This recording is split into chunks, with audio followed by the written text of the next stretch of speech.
Tadi di awal ada permintaan Ricky pengen ke depan itu sebenarnya pengen ngapain sih Ya Bang? itu Tapi kan mau ucapkan apa yang disampaikan terakhir. Pengennya Ricky sebelum para saksi, para keluarga Joshua, dia akan mengucapkan itu dulu. Tapi ya, yang penting sudah disampaikan. Tentu majelis yang lebih berwenang menentukan boleh tidaknya gitu. Ya kita tunduk, kita ikut. apa berarti ini ikut seperti yang pernah disampaikan oleh Eliezer? Oh tidak. Mencontoh. Justru sebelumnya, sidang sebelumnya kita lebih awal. Waktu sidang pertama kita udah mengucapkan. Tapi saat ini kebetulan para keluarga tuh ada di sini. Langsung kan. Kalau yang selalu kan hanya baca dakwaan pada saat itu. Kan keluarga tidak mengetahui, tidak mendengar. Kalau sekarang berhadap-hadapan dan dia adalah orang tua dari temannya. Oleh karena itu dari kemarin dia minta tolong sampaikan Bang, sebelum sidang dibuka, sebelum saksi-saksi melanjutkan kesaksiannya, dia minta itu. Tapi tentu hak majelis, ketua majelis yang menentukan.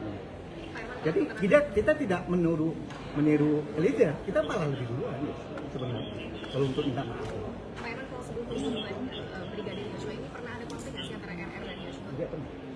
Tidak pernah. Malah pulang dari dari Magelang itu satu mobil, dia berdua. Tapi kan di surat dakwaan RR disebutkan mengambil senjata api milik Joshua. Nah, kan sebelumnya kan saya sudah sampaikan, itu kan asumsi.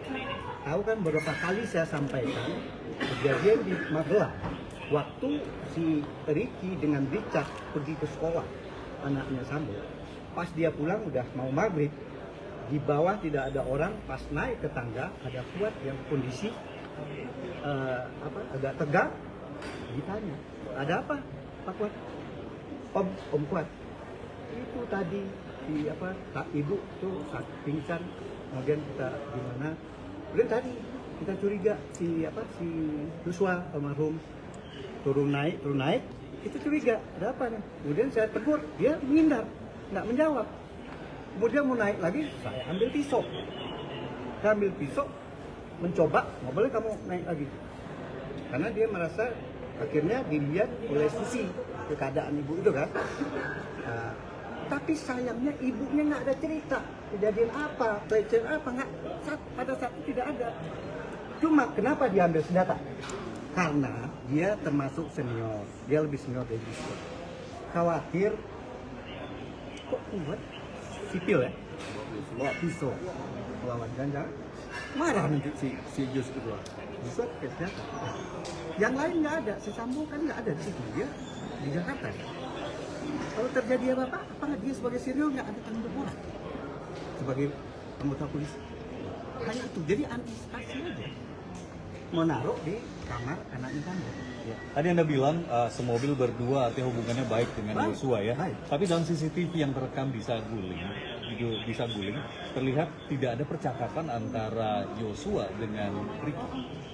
Ya, itu di luar pengetahuan saya juga ya. Yang penting selama di Magelang dia tidak pernah tengkar ya. Begitu juga pergi ke Jakarta, dia berdua. Sebenarnya Ricky dan Kuat itu harus tinggal di sana sebenarnya. Dia mengawasi ajudannya itu ada tugasnya untuk menjaga anaknya Sambo. Tetapi istrinya Sambo meminta, ibu kan kurang enak badan sehat, kamu juga antar dong. Padahal tidak perlu, kan ada mobil satu yang dibawa. Bang, kalau hubungannya baik, kenapa Ricky Rizal tidak mencegah terjadi pembunuhan berencana? Ya, kalau itu kan sudah berulang-ulang. Itu saya kutip dari BAP. Dia aja goncang dengar itu dan juga berpikir apakah akan dilakukan. Karena dia tidak tahu. Waktu ditanya, kamu tahu nggak ada kejadian apa di Magelang? Kan? Dia tidak tahu. Kemudian melihat disampaikan ada pelecehan. Nah, dia antara bengong lah gitu. Kemudian diucapkanlah, kalau Joshua saya panggil melakukan perlawanan, kamu bisa backup. Tapi yang didengar terakhir itu adalah ditembak. Jadi saya tidak berani.